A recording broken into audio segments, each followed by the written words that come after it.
Okay, stick with me because after getting caught up on the last 2 days of the Diddy trial, I just went down a crazy rabbit hole that involves the reality show Gigolos, and I need you to take this journey with me as well. Cassie testified that Diddy would direct her to find escorts on Craigslist or Backpage, and later they started using a service called Cowboys for Angels. True reality TV junkies like myself remember this show Gigolos. It was on Showtime. It was produced by Richard Grieco, who was on 21 Jump Street, and it followed this group of male escorts in Nevada who worked for this agency, Cowboys for Angels. It was an amazing show.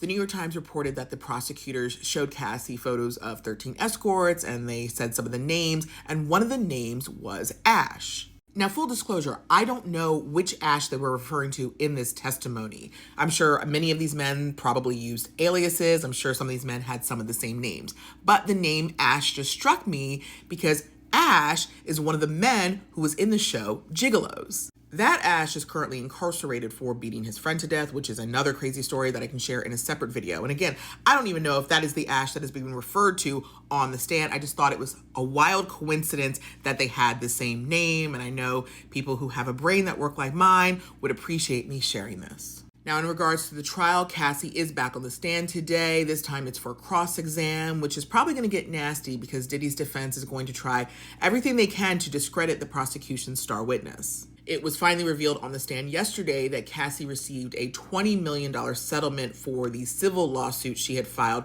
against Diddy. Prosecutors, it seemed like, wanted to get that on the record first because it's likely that the defense will try to use that money she received to try to impeach her credibility during cross. Cassie's testimony is expected to go through the end of the week, so make sure you are following for updates on the trial as well as the occasional rabbit hole deep dive.